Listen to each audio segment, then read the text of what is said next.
the word inevitable is a really powerful word. Because to me, inevitable means it's not a question of if, it's a question of when.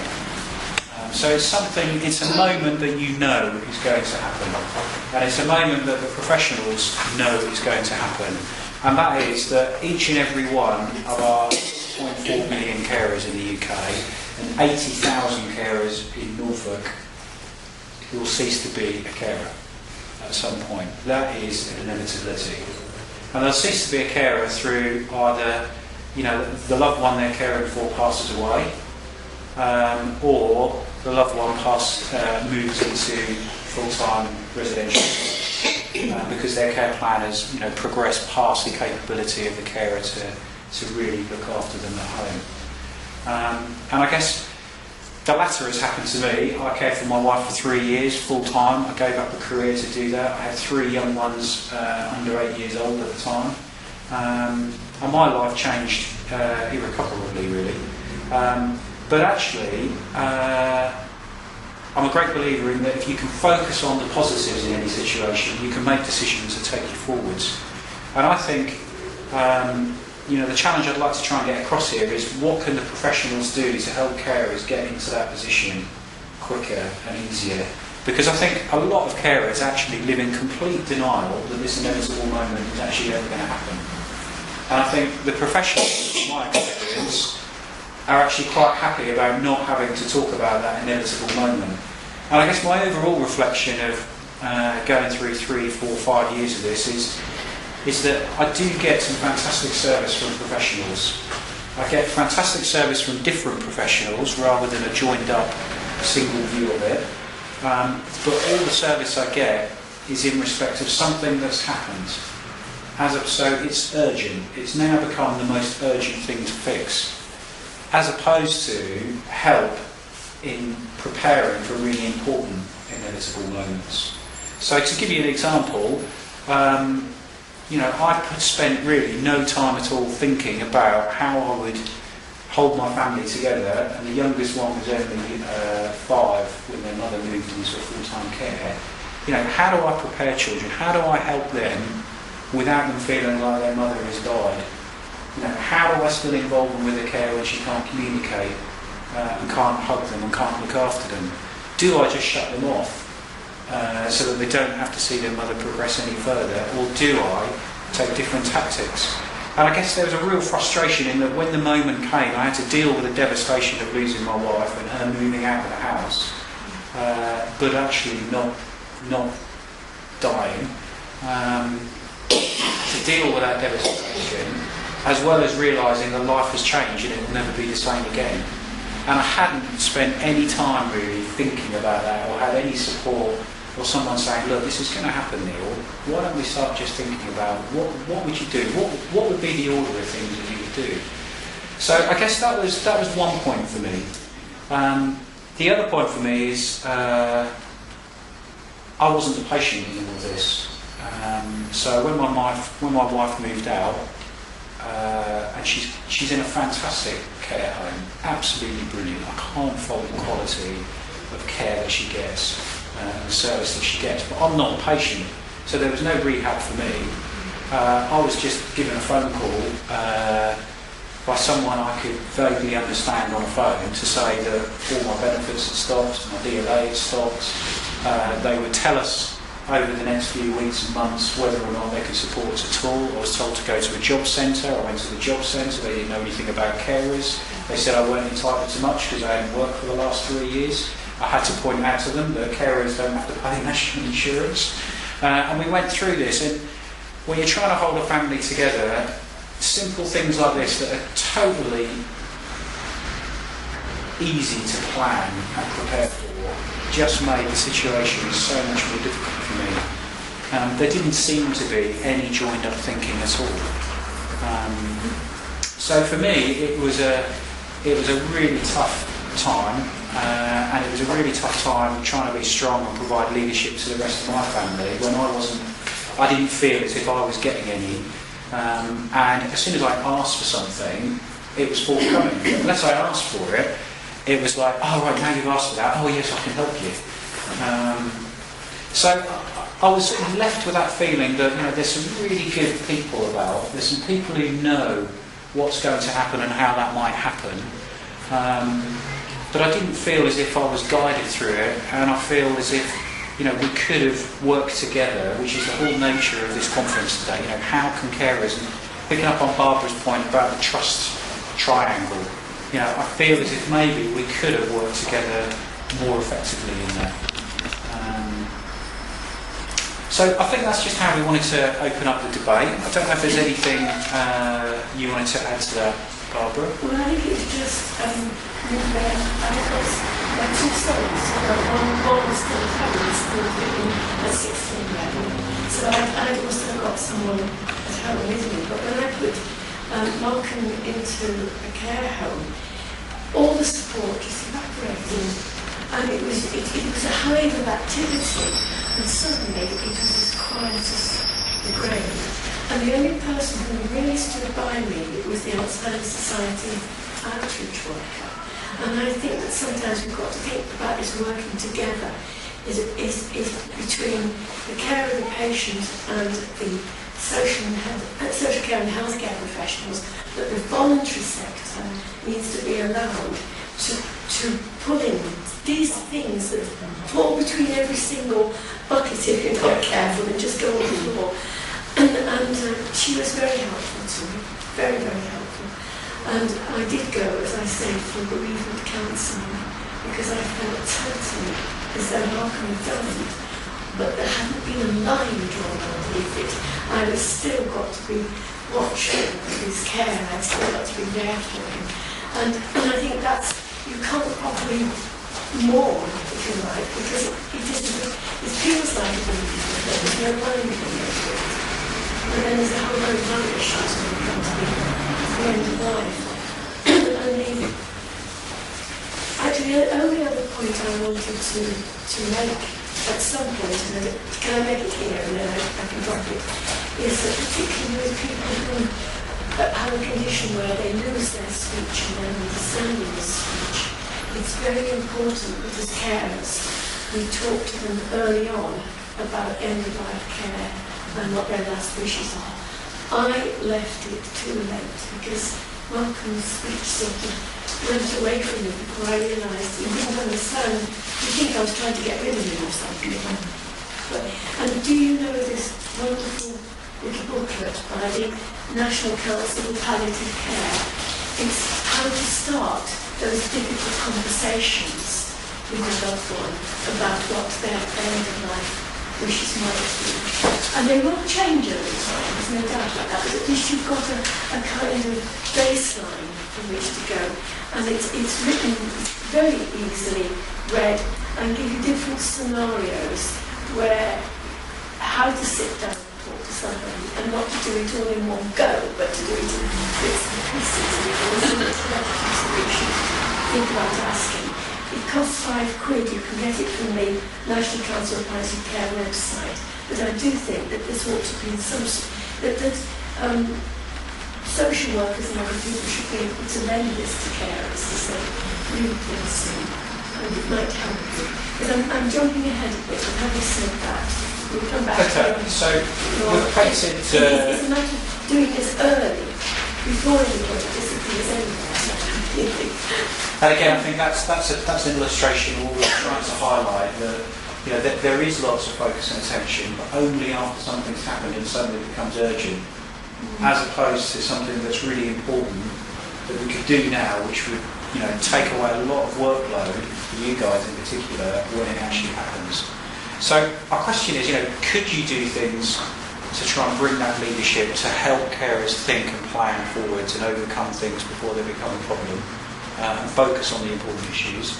And secondly, I probably classify myself as quite a mentally strong person, and I think that allowed me to get through this difficult situation.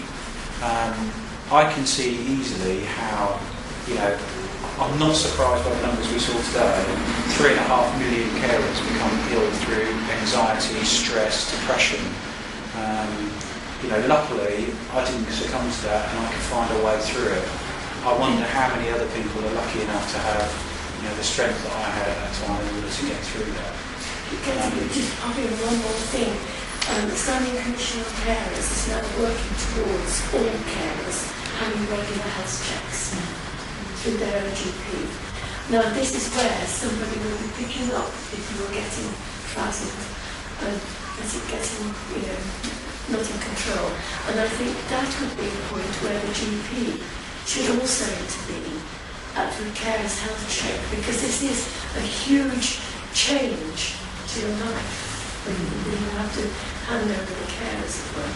And I think if those health checks were in place on a 6-monthly basis, then one of those should be when the caring and temporary permanently stops. And that should be everybody's right, because you are in a state. Could I just say, I feel there should be more support groups out there. I'm not a carer myself, but I do support carers. I work for Age of Care Norwich and I work at a day centre for dementia. This lady is one of the carers, her husband was a service user, now gone into residential because dementia is more advanced, but I still support the carers. We meet up fortnightly, away for coffee one fortnight. Next fortnight they choose where they want to go, and my colleague who drives on make us taste them out for the day, so their husbands, wives, everyone's safe environment and being looked after all day, so we take them to us their day, us giving them a little bit of a respite for the day. Could I ask, is this a voluntary group? No, I actually am employed for Age of Care Norwich, but as a part of my job role, we have set up this resource and but Age UK is a charity. Yes. It's part of the statutory services. It's my earlier point about providing the support so often comes from. Yeah. And I still support, obviously, some of my carers there. One lady lost her husband this year with dementia, and she's now gone through the grieving process yet again. And as you said earlier, Barbara, tying up financial things and all the rest of it, I'm still giving her that support to go along with her, just because she just has no idea. Okay, so can we just pick up on that point? Because using the example of the lady who sadly lost her husband, do you think that's created more of a workload for the professional team because it wasn't planned and organised beforehand? So the workload now to support her through it, particularly if she was to slip into depression, anxiety, stress, and a million GP appointments just for carers every year, that's nuts. Are we right in feeling that a little bit more preparation and work on the important issues, would that reduce the overall workload, do you think? I think it's only the voluntary services that actually provide any support. People, carers, when everyone's going to care home or when they die, you don't get any professional support basically at all. And really, it's a voluntary sector. The problem we're having now is where we were able to provide a service what the carer wanted. They wanted the support. We would go around, we'd have a cup of tea visit, emotional support, and perhaps signpost different places. We can't do that now because we have to conform to a set of rules which comes down to, right, you've been funded to provide this service, you can't now cross over that line, we can't now do cup of tea visits, as we call them, and after somebody's died, because we don't have the funding to do it. And we're now told, once someone is no longer a carer, that we're given a time limit, basically, as to how long we can have contact with them. And by the way, we still call people whose husbands, wives, sons, daughters have gone into residential care, we still call them a carer until the person dies. You see, they have this right to be involved in care planning and decisions for the length of that person's lifetime, wherever they're being cared for. And my worry is, you're lucky you've got a good care, and my worry is if the care is poor, like I said this morning in my talk, who supports the carer when they want to tackle things? And I know I spent more time and energy arguing with our officialdom than I did sometimes with caring because of things that were obviously going wrong. Just Go on. The focus for the Alzheimer's Society has changed. It's now the person with dementia. Years ago, it was set up to be a carer society, and it's all changed, and hence now the carers aren't receiving the care package from the providers. And this is why I also have allegiance to dementia UK, young nurses, because they have got strong care support groups. And also they're available on helpline and on email as well. And I speak as an ambassador for the Alzheimer's Society. I'm appalled at the way it's drifting. Go, Joy. I'm almost ashamed to say it, I was a palliative care nurse before I retired, but in the northwest, and they're now beginning to use the Liverpool Care Pathway in Norfolk, and it's an excellent pathway, and it does all the things that you said about writing an end-of-life care. Can I warn you, keep it safe, lodge it with your GP, because my husband had written one, and he had advanced Parkinson's. When we came to Norfolk, someone came in and tore it up and took it away. A carer from an agency, and I had to go through it all again with my husband and a paid carer sitting there giving the answers that my husband had said, because he was finding it very difficult to communicate at that time. But fortunately I knew how to do it legally and everything, and we then did it, laminated it, took it to the GP and got them to sign it. And lodged on with them, we have one now laminated in this care plan. There is a very good but minimal service in Norfolk at the moment for palliative care, and the nurses are excellent and want it to be better. And we are fighting with the care pathways. I'm still looking after my husband, he's still alive. But we are trying to get those care pathways in place. Not all GPs are in the dark ages.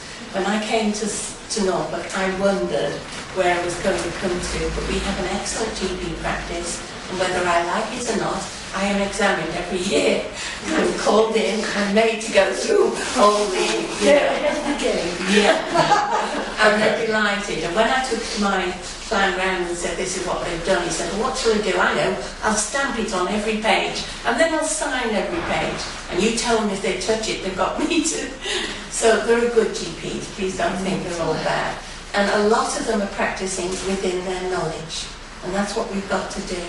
Expand the knowledge. There's a whole new world out there, and loads of stuff that we can get. This is a book which talks about spirituality. If you're not a Christian, don't be afraid of that. We all have a spiritual side to us. And when you come to the end of your life, you all need to know how to deal with it with people. How to answer their questions, or their desires, or their silences, or their seeing someone, or their dreaming of someone. Because there are experiences that happen. I have had the privilege of sitting with lots of people who will die. So it's not a fearful thing for me. Very few die in pain. In fact, I can only think of one, and we did have the pain gone by the time, she was drifting away. I've seen my own sister go through that, and I remember speaking to the consultants and saying, if you don't help her, I will. And it was a threat, really. And he said, Joy, can't you trust us? Yes, but, this is a lovely book. It's one I came to in this area, so you will be able to get it. I'll leave it on the table. Don't steal it, let everybody see it, and then they know where to get it from. Thank you, Joy. Can you make it far more mundane? Because I think there are a lot of activities, lots of things we can do far, far earlier. You don't even have to wait for a severe illness. There are more people that haven't made wills than have made wills. And I think that's so important. And you revise it as you go through life. My dad, when I got married, said, you're going to make a will, and that was to my husband, not me. But he's quite right. I think a will is very important. Update it as you go, as you have children, change your minds. Anything else, you can do that comparatively easily. And then it's a good thing to set up a power of attorney. Yes. We set one up on 3 legs we only have one daughter who's not married. This is dreadful to have to say it, and has no children. And my husband and myself, we set up the power of attorney at the same time we made our last wills before he died, which was well back. So we didn't have to worry about that. When I needed to take everything over, all I had to do was to send up to get it stamped, and there we were away. I was in control of all the monies, everything that needed. You can also prepare yourself for death. A lot of people do not think of dying themselves. I was fortunate enough to belong to an organisation that was very much concerned with death. It made me look at it directly as my own, as other people's, to sort of really think positively about what death would mean to me as a Christian. I don't know what heaven's like, don't ask me. But to me there is something very, very real, sort of about what happens after death, and goodness knows when or how or anything else. I trust him, but that's a great relief to me. But my husband had no faith whatsoever, but we respected each other in that sort of way. So I think you need to prepare yourself for death. You need to prepare yourself for all the eventualities. Find yourself a good solicitor if you've got a will, who's going to be sort of everything that you need within your will, so that and find yourself an undertaker. If that might seem a bit premature, but I live in Wales. It's a wonderful place to live. They're extremely friendly. They're great people. The undertaker's one of my friends. He always gives me a couple. I don't know whether that's preparatory or what or not, but there we are. So find yourself an undertaker, and if you're a bit worried about the money, start paying now, because you can pay for your funeral now, and you don't have to worry about that. Otherwise it'll come out of the estate. There might not be much estate left if you have to go to a home and all that sort of thing. So there's so many of these basic things you can think at when you're still, and possibly whoever becomes ill, is able to think and able to say. Even to the point of, after my husband had been cremated, I didn't know where he wanted his ashes to go. I said to my daughter, we're going to have to make our minds up what we're going to do about this. She said, don't worry, he told me. So she knew the exact spot that he wanted to be. It's a lovely place. And so off we went and disposed his ashes. So there are these practicalities well back in your life, sort of as young as you can be, that you ought to be thinking of these things, making them, and it will ease out that time a lot, because when he died, and he died at home, very fortunately, very quietly, we didn't ring the doctor, we rang the undertaker, and look, they said, we think he's died. You sure? Yes. So the undertaker came. Yeah.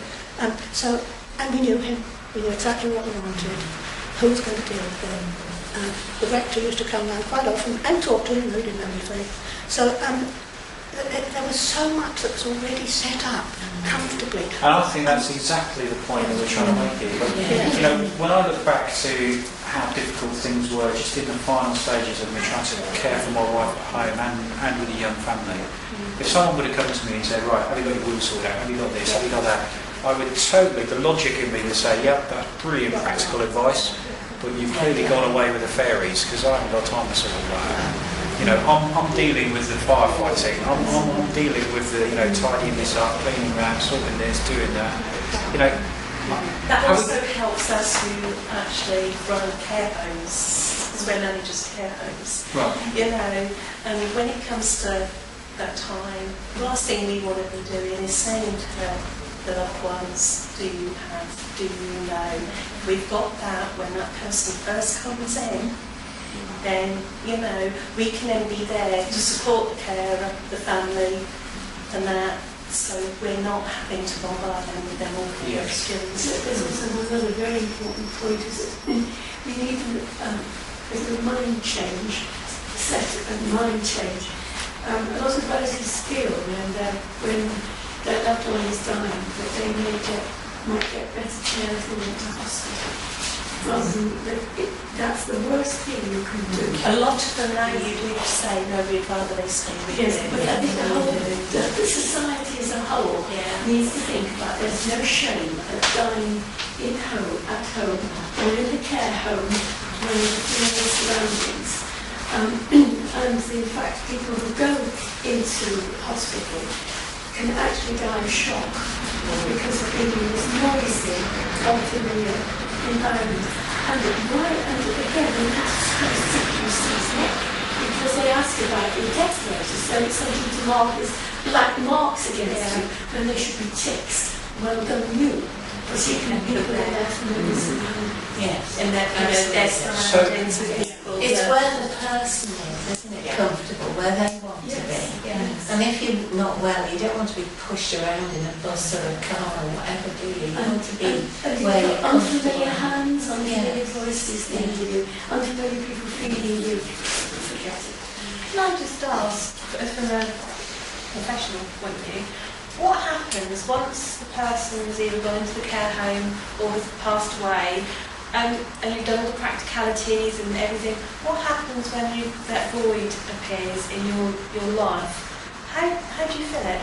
Do you know what they call themselves? Redundant carers. Really? That's where the stress comes from. Redundant The carers. emptiness, because you're so used to so much, there's the emptiness, then there's the guilt. Sometimes we still have family members come back and see us, They work as volunteers. even though their loved one has gone, they still come back So isn't and there see us. support needed to help carers fill that void Absolutely. after the caring has ended? It needs to be continuous. It needs to be continuous for the carers to understand. And when the trouble is when we finish, we hand it over, or we give people a number.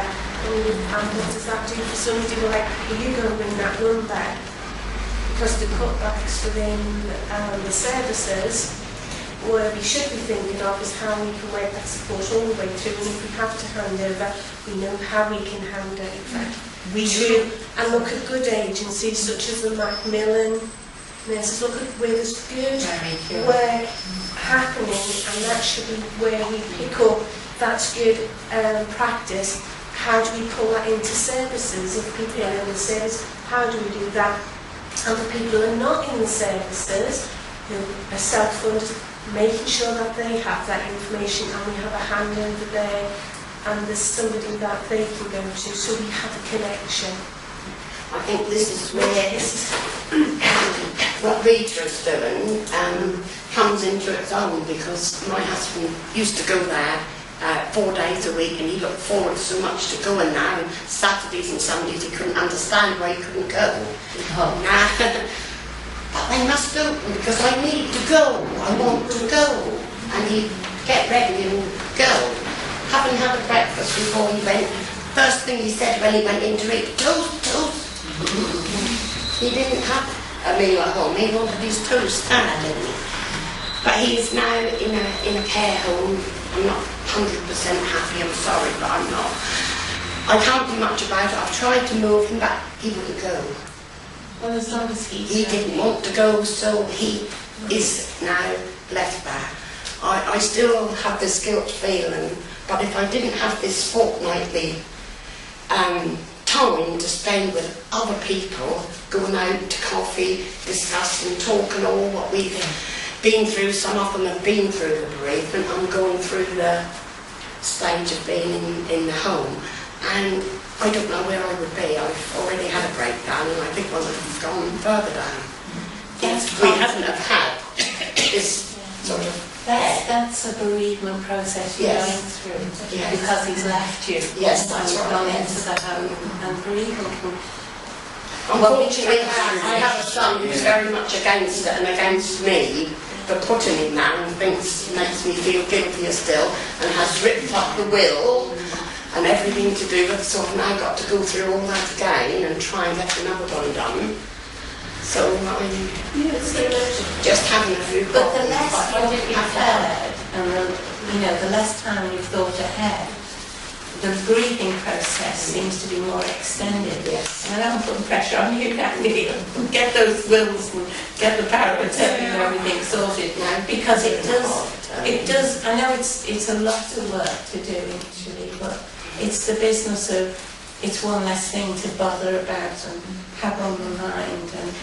And I felt it. Because then I think, it's like Neil said, it's got 3 young children. I know, yeah. Presumably your life is spent looking after the children. And to think, I need 5 hours to sit down and write a will and spend some time assistant. If anything happens, it will get sorted out. But if that's not your priority. To be honest, it feels to me like